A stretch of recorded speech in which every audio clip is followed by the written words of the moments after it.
What up, kinfolk? It's your boy Screwface Capone, aka the Do-Rag Gamer.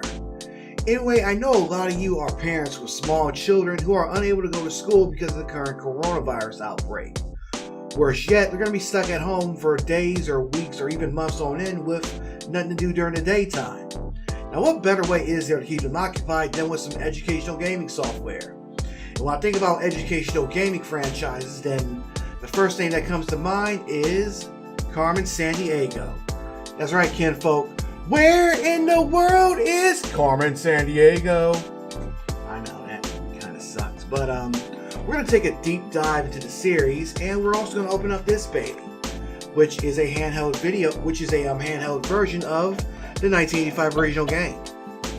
This is the triangle button. Now you've probably seen this all the time at Walmart when you're walking through. Now if this looks familiar, then that's because the company that put this out, Basic Fun, also put out a version of Oregon Trail. I wanted to do an unboxing of this one, but I just couldn't get the camera footage right. So we're gonna take a little dive into the series with this gaming archaeology segment. Then we're gonna unbox this and see how it works and how it plays. So now this isn't gonna be as deep of a big dive as my other ones, but it will be pretty significant. So check it out.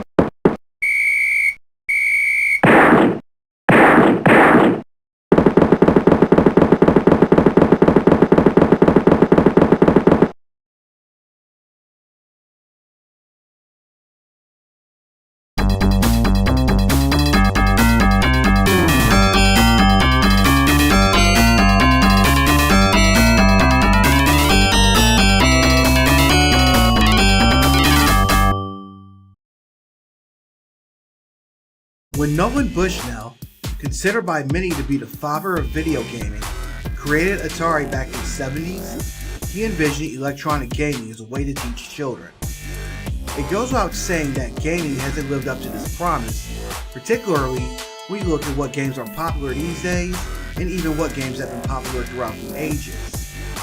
However, there are several notable exceptions. Older heads such as myself will remember playing number munchers on the old school Macintosh machines in the school computer lab. There was also the Oregon Trail, where you tried to ration your food and keep your family alive as you made your way out west. Games such as Romance of the Three Kingdoms and Nobunaga's Ambition allow players to relive historical periods in the Far East through the lens of a turn-based strategy game. For the most part, educational video game titles are meant for an niche crowd, and that crowd is more often than not young children. For this reason, edutainment gaming titles are often dismissed by the gaming community at large as being for babies. However, there was one game that would build upon this promise in a way that few other games would. It would be the start of a franchise that would gain a loyal fan following among all age groups. This game was called Where in the World is Carmen Sandiego? Created by Broderbund Software in 1985, Where in the World is Carmen Sandiego will kick off a franchise that would span over a dozen computer games, a series of board games, and 4 separate TV shows, including a series currently in its 2nd season on Netflix. Meanwhile, Carmen Sandiego herself has become as iconic of a figure in gaming as Mario, Sonic, or even Link. Not only is she one of the few major female characters in gaming, she is also one of the game's most prominent Latina characters. Better yet, she's completely non-sexualized, as this is a kid's game, and non-stereotypical. Yes, she's technically a criminal, but her criminal nature wasn't tied to her identity. In some adaptations, she's even a hero of sorts, particularly in the Netflix series where she works with the Acme Detective Agency to take down the villains. Where in the World is Carmen Sandiego was the brainchild of Broderbund software programmer Dane Bingham. He took inspiration from early text-adventure games such as Colossal Cave Adventure. Adventure games at the time relied upon text command input. Oftentimes, players would have difficulty coming up with the correct phrase for what was needed to proceed. Bingham's idea was to write a similarly styled adventure game, however, this one will be aimed at children. Bingham decided to use a menu-driven interface, both to make it simple and to utilize the power of the Apple II computer, which he was developing the game for. The early version of the game wasn't intended to be educational, just a simple game of cops and robbers. Again, the idea was to keep things simple, and the exploration-heavy text games of old were too complex for what Bingham wanted to accomplish. No big text commands here, just discover the clues to find the thief. However, Broderbund co-founder Gary Carlston suggested that the game focus more on geography, even suggesting that Bingham make use of an almanac. Ideally, the almanac will be included with the game itself. Although he wasn't too wild about the idea at first, Bingham would go along with it, working with artists Gene Portwood and Lauren Elliott to come up with a basic storyline and art style for the game. The team would later bring in David Sefkin to write the script. Sefkin would eventually come up with the villain name, Carmen Sandiego, a character whose name was inspired by Brazilian singer and actress Carmen Miranda in the city of San Diego, California.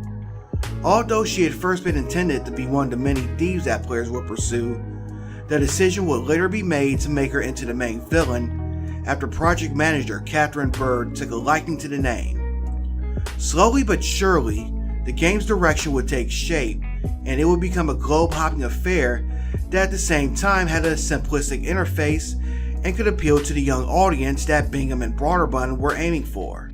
The final product would cast players as a rookie with the Acme Detective Agency. Your goal was to catch Carmen Sandiego and her henchmen, who are all members of the Villains International League of Evil, or VILE for short. Each case would have a random villain steal something, and it would be up to you to piece together who the culprit was and where they went. In each location, you had to question the locals to gather clues as to the perp's identity and where they might have gone next. You were under a strict time limit, so it was important to get the right clues as quickly as possible. You also had to file a warrant by identifying the correct villain based on the clues you were given about the perp's gender, hobbies, and other distinguishing features. Sometimes you would encounter a VILE agent with a simple animation, and this lets you know you are on the right track. Once you close in on the criminal, there's a brief fight sequence with a shootout, and the perpetrator is apprehended, provided of course you had the right warrant. Otherwise they'd escape and you'd fail the case. The included almanac came into play as younger players could use it to look up the information that they needed, and it also served as a form of copy protection. After you solved the case, you had to answer a question that you would need the almanac for before you could move up to the next rank and take on the next case. If you caught enough of her henchmen, Carmen Sandiego herself would begin stealing. Once you caught her, you would earn a spot in the game's Hall of Fame and retire from detective work. Keeping up with Broderbund's use of humor, the criminals you pursued throughout the franchise often had pun-like names. However, many of the criminals in the first game were inspired by Broderbund employees such as Catherine Dribb, who was created by reversing the last name of Kathy Bird, and Fast Eddie B, inspired by Broderbund's director of product development, Ed Bernstein. Where in the World is Carmen Sandiego will be released in 1985. The game wouldn't truly take off until the following year. A company sticking with a game that would take that long to succeed is practically unheard of these days. On top of that, this was both a new IP and an educational game. Keep in mind that this was years before gaming shareware and internet distribution, and even decades before Steam or any other kind of online marketplace. Nowadays, in the AAA gaming market, companies usually tend to dub a game a failure if it doesn't sell in the hundreds of thousands within the first few months of its existence. Where in the World is Carmen Sandiego will be ported to several other gaming platforms, including Commodore 64, Amiga, Sega Master System, Genesis, and Super Nintendo.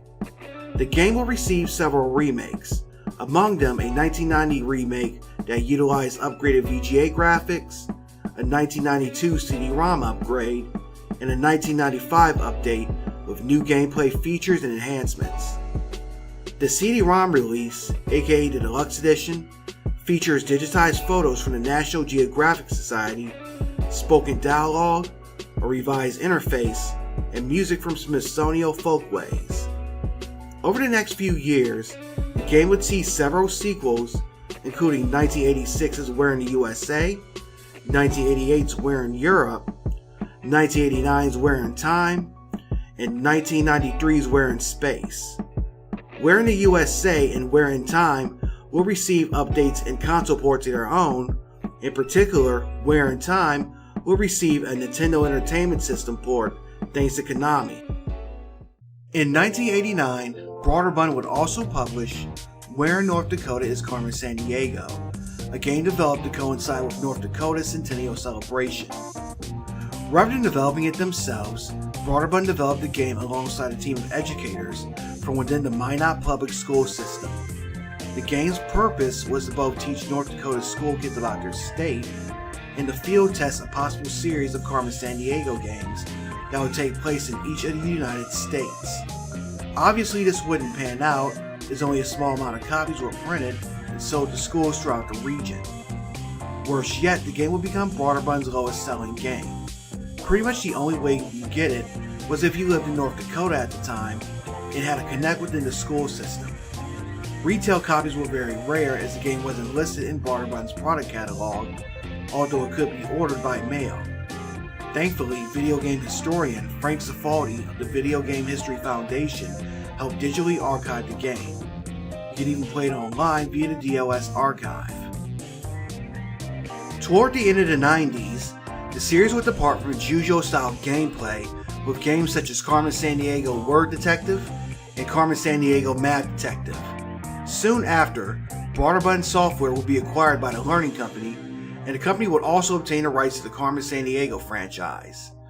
The games released from then on would be even further departures from the series formula, beginning with Carmen Sandiego's Think Quick Challenge, a 1999 quiz game which put players against Carmen's gang of criminals.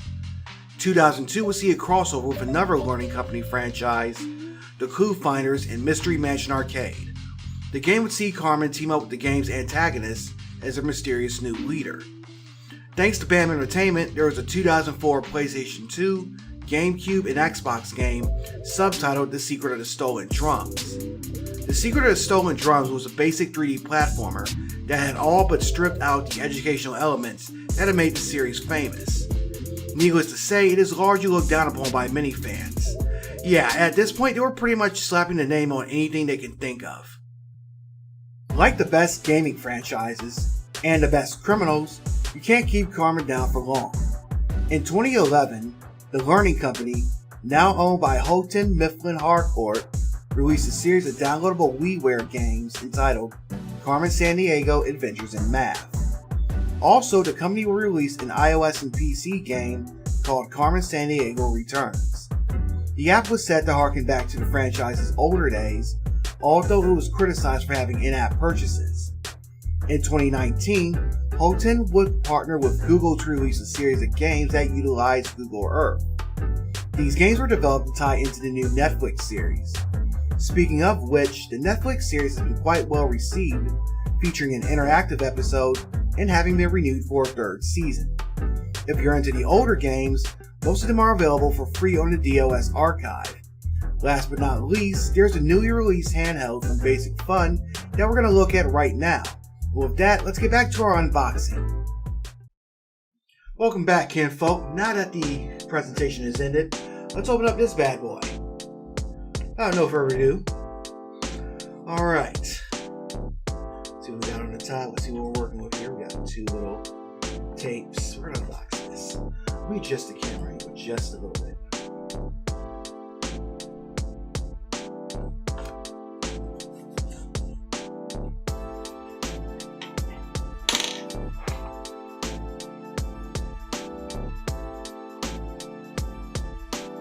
Yeah, it's not the ideal, but they'll do the job. Just need some sharp cut through here. Now, as I noted, the original version came with an encyclopedia, so you can look up the information and also bypass any anti-piracy checks. But obviously, that wouldn't be an issue with here. But I'm still wondering if it would contain some kind of extra, but it probably doesn't.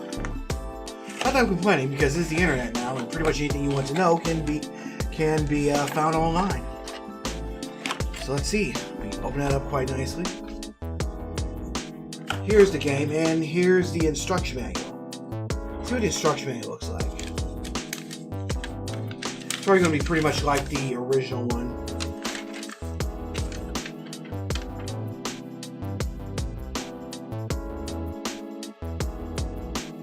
It's probably going to be, yeah, it's pretty much like the one for Oregon Trail.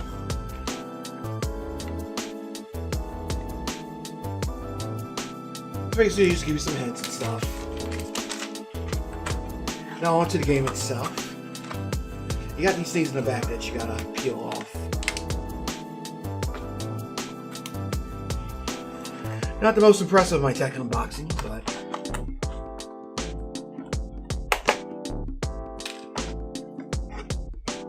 unlike the Clockwork Pie one, I don't have to worry about putting anything together, so.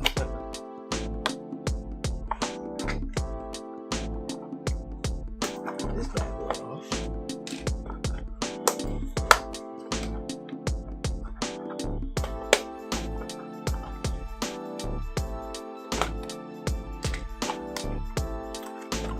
As I said before, you can play the original on the DOS archive, and there's like a huge torrent out there for a whole bunch of educational games. I'm not sure how legal it is with the rights issues, so I'm not going to link to that, but I will link to the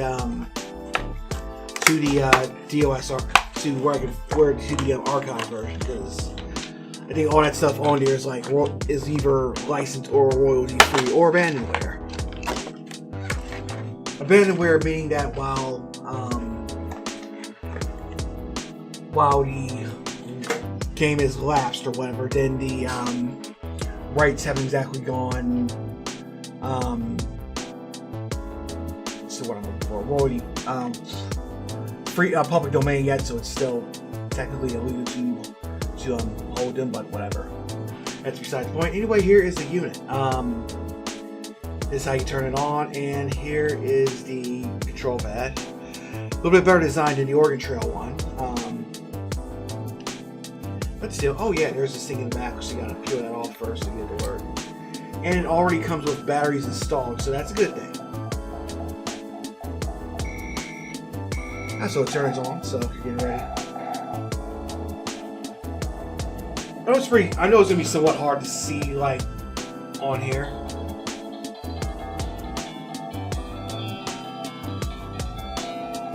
So we get a good angle, because you know, like the lighting and shit.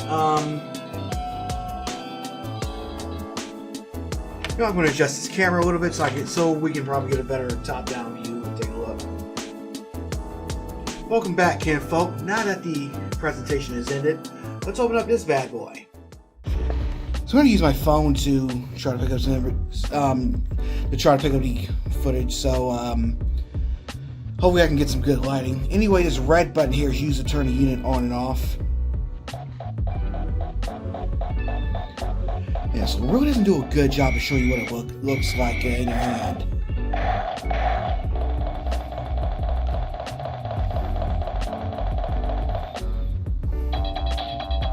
Alright, so we're going to head to the game. And it's a screen where it asks you to enter your agent's name. So I'm going to put Will. That's my name. Now I read that there's some copying protection that you got to look up the answer to online. So it might be a bit frustrating for kids, but again, the internet's right in front of you.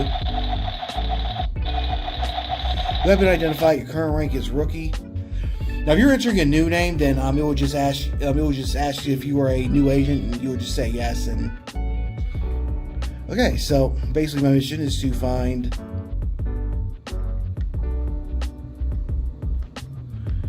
Basically, my mission is to find Achilles' heel. To start this before. Okay, let's see. Welcome to Athens, the capital of Greece, home of the famous Parthenon. So let's see. Choose a magnifying glass. Let's check out the library. The person you're looking for was here, and she said she had always wanted to see volcanoes. She was carrying a helmet. So I'm looking for someone with a helmet, and they've gone to see volcanoes. Okay, that's great. That's a start. They gotta write stuff down, so Sport club. She was wearing a helmet, so check out Sport club in case somebody comes up with anything. All I know is that she said she wanted to boil eggs in a hot spring.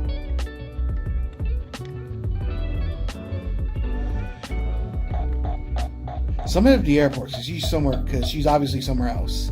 I saw the person you're looking for, and she was practicing her Icelandic pronunciation. So she's probably on her way to Iceland. So I think there are springs in Iceland. Maybe. Who knows? Let's depart.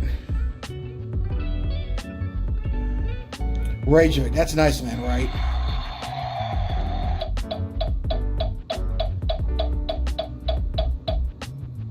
Iceland has vast areas of glaciers and lava desert, as well as many hot water springs and geysers. See. Oh, so you can actually see stuff. Port Moresby, Kigali, Athens, Montreal.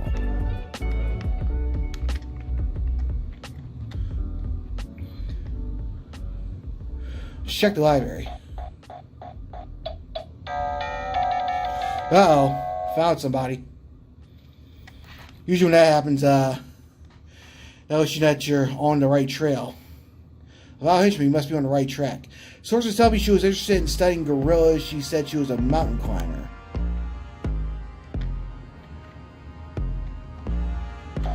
Check out the marketplace. The person you're looking for was here, and she said she wanted to buy a ton of coffee. She was carrying a helmet. Just checking out for it. All I know is that she wanted a guide to the Kirawanda gesture. To Kinur. Fuck it. Alright, so let's head to Montreal, Port Moresby.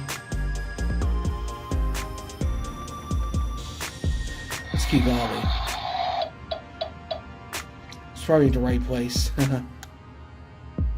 Oh, there's some mountain gorillas. There we go. So let's check her out. Sport club.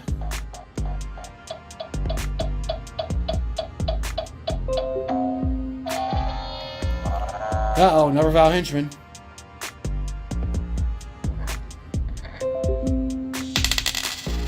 The person you're looking for was here, and she was interested in studying Stonehenge. She was carrying a helmet.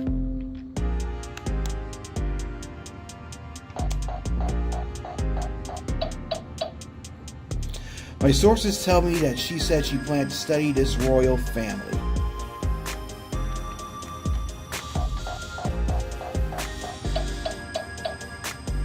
Suspicious person was here, and she wanted to know the exchange rate for pounds. She ordered seafood. So, yeah, she's obviously going to Cleveland, to London. How the hell did I say Cleveland? London is the capital of the United Kingdom, which consists of England, Scotland, Wales, and Northern Ireland. So let's see. Hotel.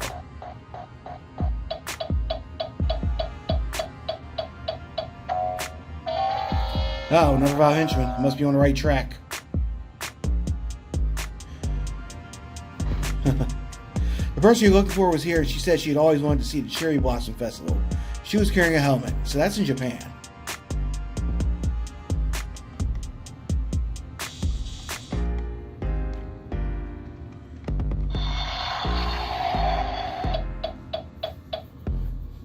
Japan consists of 4 main islands: Honshu, where Tokyo is located, Hokkaido, Kyushu, and Shikoku.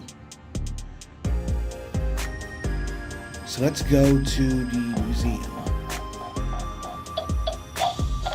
Uh-oh. The word is out. You're getting too close, Gumshoe. Uh-oh. Getting real close.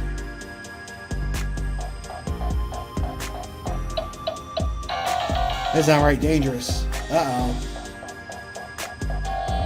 There goes the suspect.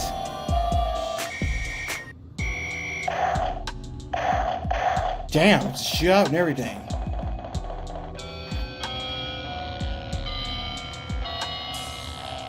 Uh-oh. That didn't sound good. Damn, just had her. Interpol here. You have caught up with Captain However, without a warrant, we cannot make a legal arrest. That sucks. It looks like Carmen's gang has gotten away with another caper. Ready for your next case, Will? Not in a moment.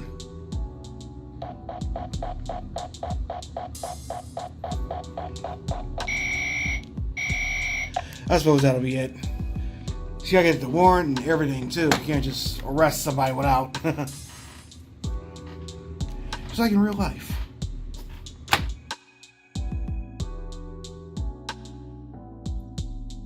So that's Basic Fun's handheld version of Where in the World is Carmen Sandiego. Usually with retro devices, it's kind of hard to discern like what kind of audience is going to get the most from it. Like especially with like the stuff like the Genesis plug and play and some of the other stuff and some of the other Retron devices I've been looking at.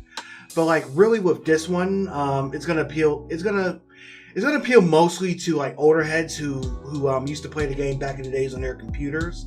And also it might even appeal to a younger crowd, like retro gamer, like younger kids who might be into retro gaming. Of course, you have to make sure that they know that they're gonna have to like really dig in and look up stuff because that's how the original game was. There's a few archaic there's a few archaic like design stuff that they kept in from the original PC game, but just like with the Oregon Trail game, if you played that, then the buttons they give you, it does a great job of helping you navigate around it. And like I saw one person online mention that there might be some copy protection stuff that you might also have to go online and look up. But again, that's how a lot of these old games were. And I think my only real big beef is the device itself is kind of a bit bulky, like especially in this age of like smart handhelds and smartphones and whatnot. But